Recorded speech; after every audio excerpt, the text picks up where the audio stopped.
Hello guys, good morning, welcome back on Foma educational hub. तो last जो lecture था उसमें हम लोग डेरिवेशन कर रहे थे कि एक पार्टिकल को अगर ऊर्ध्वाधर नीचे की तरफ गिराते हैं, वर्टिकली डाउनवर्ड अगर पार्टिकल फॉल हो रहा है तो उसका जो डिफ्लेक्शन होता है वो कितना होगा, वो कैलकुलेट कर रहे थे। तो हम लोगों ने जो डेरिवेशन किया था वो यहाँ तक कैलकुलेट कर लिया था कि वेलोसिटी का जो वैल्यू आया था वो पता चल गया था। अब इस वेलोसिटी से हम लोग विस्थापन निकालेंगे, डिस्प्लेसमेंट कैलकुलेट करेंगे। तो देखो, इसको हम लोग ऐसे लिख सकते हैं ना, v को dx/dt is equal to 2g। 2 से 2 कैंसिल आउट हो जाएगा, ये 2 से 2 कैंसिल आउट हो जाएगा, तो 2 यहाँ पे लिखने की ज़रूरत नहीं है। तो g omega T square cos lambda, right, ठीक है ना। इसको हम लोग ऐसे लिख लेते हैं dx, और ये जो g omega T square cos lambda जो है, इधर dt इधर चला गया, ठीक है। अगेन इंटीग्रेशन हो जाएगा, फिर से इंटीग्रेशन करेंगे तो ये लो। अब इसका इंटीग्रेशन करेंगे, इसका समाकलन करेंगे तो आएगा x, इसका इंटीग्रेशन करेंगे तो g omega t cube by 3, T का होगा कॉस लेमडा वैसा का वैसा, ये इंटीग्रेशन हो गया। और हमने कोई लिमिट नहीं लगाया तो कांस्टेंट लेना पड़ेगा, इसको ले लेते हैं कांस्टेंट c2 ले लेते हैं, बिकॉज पहले c1 ले लिया था, अभी c2 कंसिडर कर लो, है ना। तो देखो ये इसका इंटीग्रेशन कांस्टेंट हो गया, समाकलन ये था। अब इसमें लिमिट लेके कुछ कंडीशन पुट करके कांस्टेंट का वैल्यू भी निकाल लेते हैं ना। तो देखो ये पार्टिकल ऐसे गिर रहा है, यहाँ से इधर आ रहा है ना। मैं इसका जो पहले डायग्राम बनाया था वही दिखा देता हूँ मैं आपको। ये डायग्राम भी छाप लेना एक बार, मतलब मैंने शायद 2-3 बार बना दिया, इसी डेरिवेशन में पहले भी बनाया था, तो एक डायग्राम आप छापना।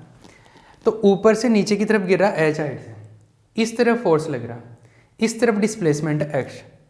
जब पार्टिकल यहां पे था, इनिशियली पार्टिकल जब इधर था यहाँ पे, इस टाइम पर जब, मतलब t इक्वल टू 0 की बात कर रहा हूं, जब यहां से स्टार्ट हो रहा था पार्टिकल, उस टाइम पर इधर कुछ विस्थापन था क्या? नहीं, उस टाइम पे तो ये यहीं पे था। विस्थापन तो देखो बाद में जनरेट हुआ ना, ये पहले इतना, फिर एक सेकेंड, पहले जो डिस्प्लेसमेंट हुआ ये इतना सा डिस्प्लेसमेंट हुआ, फिर इतना हो गया, फिर आते जाते जाते ये बढ़ते बढ़ते बढ़ते बढ़ते यहाँ तक पहुंच गया, इतना डिस्प्लेसमेंट हो गया टोटल, है ना। स्टार्टिंग में इतना, यहाँ पे t इक्वल टू 0 पे डिस्प्लेसमेंट कितना था? 0। तो t इक्वल टू 0 पे x का वैल्यू कितना था? मतलब एक तरीके से 0 था। t इक्वल टू 0 पे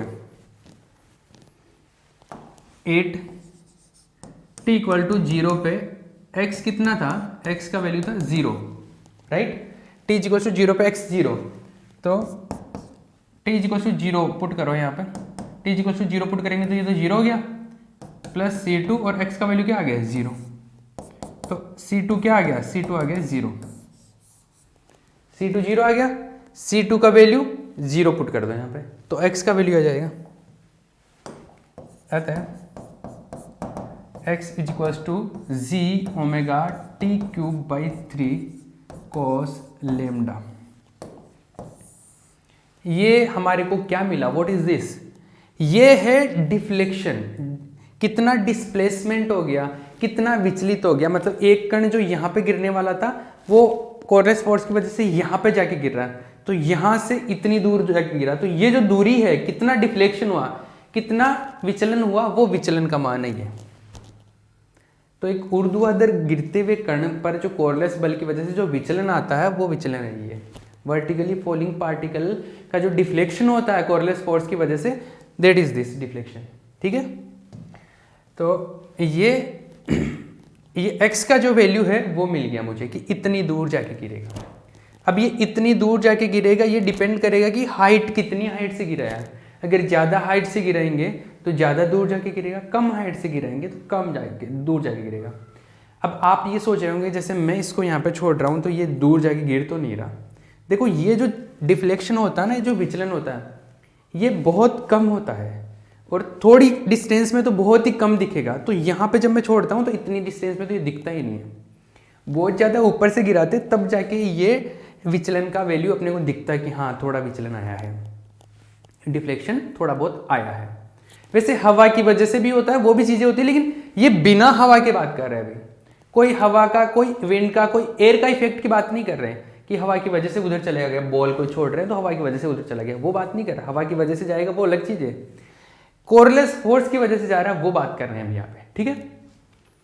हवा नहीं भी हो तब भी जाएगा, कॉर्लियस फोर्स की वजह से। ये एक्स आ गया, ये विचलन हो गया।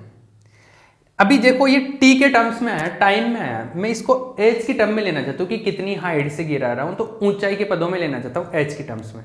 तो इसको एच के टर्म्स में लाने के लिए देखो इस टी को एच के टर्म्स में लेके आऊँगा मैं। कैसे? Since s is equals to u t plus half a t square, ये जानते हो ये टाइम क्या है टी? ये टाइम वो है कि ये यहाँ से जो छोड़ के नीचे गिरा ना, उसमें कितना टाइम लगा, वो टाइम है टी है। ठीक है, तो नीचे आने में टाइम कितना लगा वो है ये। अब देखना कितना टाइम लगता है। तो जो न्यूटन का इक्वेशन है, न्यूटन का इक्वेशन ये होता है जिसको हम लोग सेकंड इक्वेशन बोलते हैं। तो न्यूटन के इस इक्वेशन से मैं टाइम निकाल रहा हूँ। देखो जैसे एक पार्टिकल है h हाइट से गिरा, तो वो पार्टिकल इधर जाके गिरना चाहिए था यहाँ पे एक तरीके से, और वो जाके गिरा यहाँ पे। कितनी हाइट से गिरा है मैंने? h हाइट से। ठीक है, h हाइट से। नीचे की तरफ जो गुरुत्वाकर्षण बल लग रहा था, ग्रेविटी, वो कितना है? g, नीचे की तरफ है ना। तो उसको टाइम कितना लगा? मैं इस डायरेक्शन की बात कर रहा हूँ, इस वर्टिकली डाउनवर्ड डायरेक्शन की। टाइम कितना लगा? स्टार्टिंग में वेलोसिटी 0 था, तो since u is equals to 0 था, और यहाँ से यहाँ तक की हाइट है वो कितनी है? h हाइट है। तो मैं इसको लिख रहा हूँ h is equals to u तो हो गया 0, तो ये हो गया 1/2। एक्सेलरेशन जो है, एक्सेलरेशन ग्रेविटेशनल एक्सेलरेशन नीचे की तरफ जो लग रहा है, नीचे की तरफ g होता है, तो ये हो गया g/2। u का वैल्यू 0 पुट कर दिया, a का वैल्यू g आ गया, तो h is equals to 1/2 gt²। तो जो ये हो गया 2h is equals to gt²। s को मैंने लिख दिया h हाइट है ना, तो ये हो गया t is equals to √2h/g। इतना समय लगेगा, इतना टाइम लगेगा उसको नीचे गिरने में। ठीक है, नीचे गिरने में इतना टाइम लगेगा। ये टाइम का वैल्यू आप यहाँ पे पुट कर दो। इसको कुछ इक्वेशन नंबर ए लिख दो, पता नहीं अभी कौन सा था, और इसको लिख दो बी। ठीक है, तो बी का वैल्यू ए में पुट कर देते। तो फ्रॉम ए एंड बी, इसको मैं लिख देता हूँ। ये क्या आ गया? कण को h ऊंचाई से नीचे पहुंचने में लगा समय, नीचे पहुंचने में लगा समय,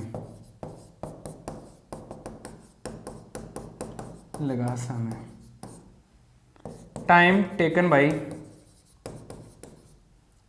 bye the particle to reach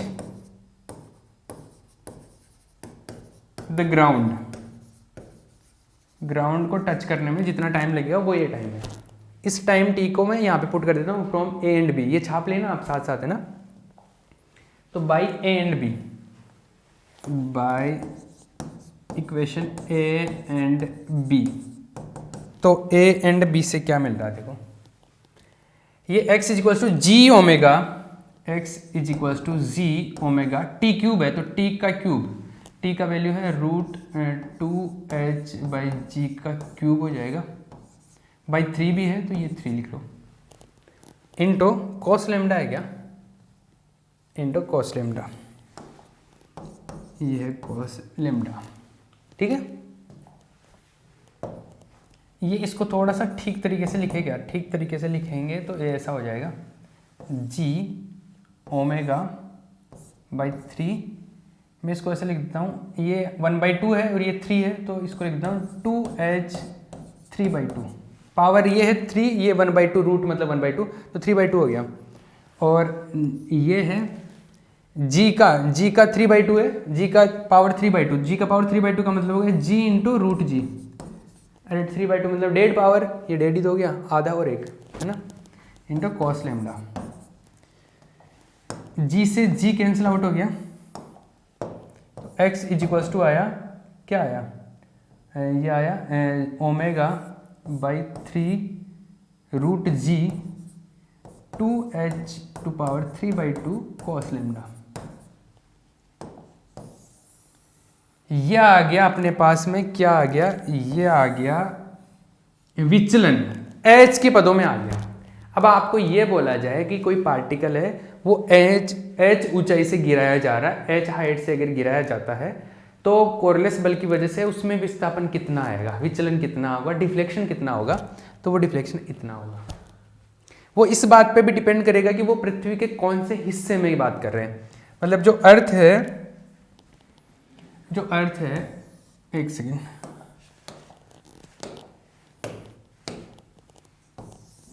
अर्थ है, तो अर्थ में पार्टिकल कहाँ पे छोड़ रहे हैं, मतलब हम इंडिया में खड़े हैं या अफ्रीका में खड़े हैं या ऑस्ट्रेलिया में है, ये कहाँ पर है, तो जहाँ पर भी होगा तो उसका अक्षांश जो आएगा ना, अक्षांश मतलब लेमडा का जो वैल्यू होगा वो लेमडा कितना उसके हिसाब से होगा।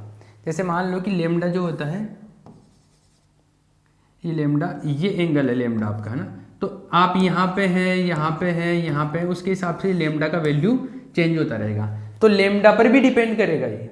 जैसे सपोज लेमडा 90 है, लेमडा 90 मतलब आप पोल्स पे हैं, लेमडा 90 का मतलब या तो आप यहाँ पर हैं, आप या यहाँ पे हैं, है ना, लेमडा 90 है, तो आप पोल्स पे आ गए, ध्रुव पे हो गए, उत्तरी ध्रुव और दक्षिणी ध्रुव पे, नॉर्थ पोल या साउथ पोल पे हैं, तो नॉर्थ पोल या साउथ पोल पे लेमडा 90 होगा, तो एक्स का वैल्यू क्या होगा, 0।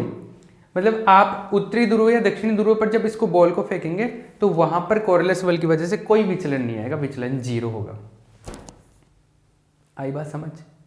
अधिकतम विस्थापन कब आएगा, मैक्सिमम विचलन जो आएगा वो कब आएगा, जब कोस लेमडा का वैल्यू मैक्सिमम हो। कोस लेमडा का वैल्यू मैक्सिमम कब होता है, लेमडा बराबर 0 होता है। तो एक सेकेंड,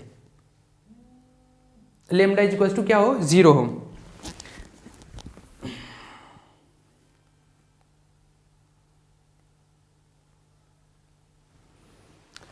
जब लेमडा इज इक्वल टू क्या हो, 0, लेमडा इज इक्वल टू 0 होगा तो विचलन अधिकतम होगा, मैक्सिमम विस्थापन होता है, क्योंकि लेमडा इज इक्वल टू 0 पे क्या होगा, लेमडा इज इक्वल टू 0 पे यहाँ पे होगा 0 डिग्री अक्षांश पे, 0 डिग्री लैटिट्यूड पे, यहाँ पे है ना 0 डिग्री पे, और यहाँ पे जब होगा तो ये क्या होगा, विस्थापन अधिकतम होगा, विचलन सबसे ज़्यादा होगा। ठीक है, तो इसमें हम लोग चाहे तो कंडीशंस भी ले सकते हैं। तो देखो कंडीशन ले लो आप,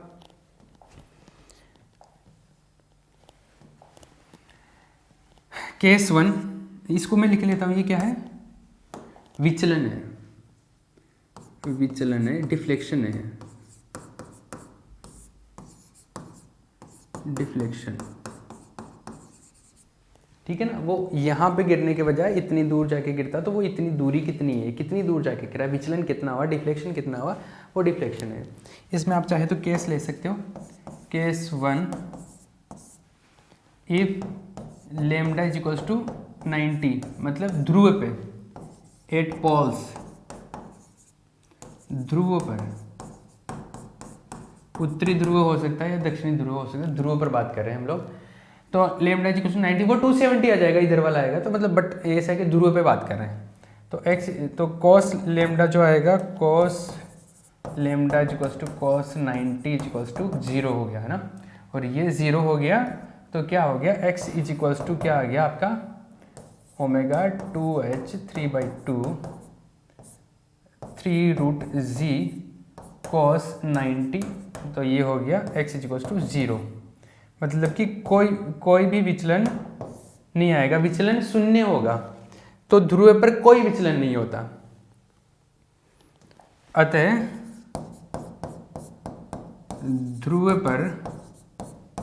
ध्रुव पर कोई विचलन नहीं होगा,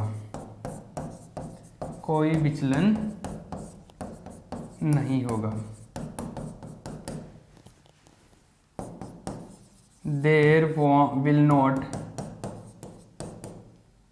any deflection, there will not any deflection on the poles, on the poles, there will not be any deflection on the poles, तो poles पे ध्रुव पर कोई भी विचलन नहीं होगा। एग्जाम में कई बार ऐसे भी बोल दिया जाता है कि ऊर्ध्वाधर नीचे गिरते हुए कण का विचलन कैलकुलेट कीजिए, डिफ्लेक्शन कैलकुलेट करो, तो ये फॉर्मूला, कई बार ये फॉर्मूला ही दे देता है, ये फॉर्मूला ये कैलकुलेट करो, तो क्वेश्चन को किसी भी तरीके से पूछे, कंसेप्ट तो एक ही है ना, कंसेप्ट जो है वो कॉमन है, क्वेश्चन को कैसे पूछ ले। ये एक कंडीशन और ले लेते हैं, लेमडा इज इक्वल्स टू 90 का हो गया, लेमडा इज इक्वल्स टू 0 का ले लेते हैं, ये हो गया लेमडा इज इक्वल्स टू 0 का। Case 2, lambda is equals to 8 lambda at lambda is equals to 0 degree. 0 degree मतलब 0 डिग्री लेटीट्यूड,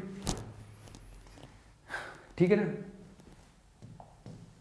0 डिग्री पे एक्स इज इक्वल्स टू क्या होगा, एक्स इज इक्वल्स टू होगा omega 2h3/2 omega 2h to power 3/2 root G, और ये क्या 3 है ना, और इधर आएगा cos 0, तो ये आ जाएगा cos 0 होता 1, तो omega 2h to power 3/2 3 root G. ये क्या होगा, एक सेकेंड, ये होगा अधिकतम विचलन, मैक्सिमम डिफ्लेक्शन, मैक्सिमम डिफ्लेक्शन है ये, मैक्सिमम डिफ्लेक्शन, अधिकतम विचलन, अधिकतम विचलन है ये। तो अधिकतम विचलन कब होता है, जब 0 डिग्री लेटीट्यूड पे होता है, 0 डिग्री अक्षांश पे होता है, तब अधिकतम विचलन होता है। इसकी वजह से मैक्सिमम डिफ्लेक्शन इसकी वजह से आएगा। आई बात समझ। ये लो भैया, कंप्लीट हो गया आपका पूरा, ये छाप लेना पहुंच करके, क्लियर है ये। तो मैं एक बार इसको समराइज कर दूं, एक बार इसको समराइज कर दिया। क्या पढ़ा हमने, हमने ये पढ़ा कि एक पार्टिकल को अगर वर्टिकली डाउनवर्ड अगर हम छोड़ रहे हैं, ऊर्ध्वाधर नीचे की तरफ अगर कोई पार्टिकल गिर रहा है, तो कोरलेस बल लगता है उस पर, कोरलेस फोर्स लगेगा। और कोरलेस फोर्स अगर आप दक्षिणी उत्तरी गोलार्ध में गिरा रहे हो उसको, नॉर्दर्न हेमिस्फीयर में हो रही है ये चीज़, तो ये पूर्व दिशा की तरफ जाएगा, और दक्षिणी गोलार्ध में हो रहा है तो ये पश्चिम की तरफ जाएगा, वेस्ट की तरफ। नॉर्दर्न में ईस्ट की तरफ, और साउदर्न हेमिस्फीयर में वेस्ट की तरफ डिफ्लेक्शन होगा। और वो जो डिफ्लेक्शन आएगा, मतलब कितनी दूर जाके गिरेगा, वो डिफ्लेक्शन आएगा, उसका फॉर्मूला हमने कैलकुलेट कर लिया, ये फॉर्मूला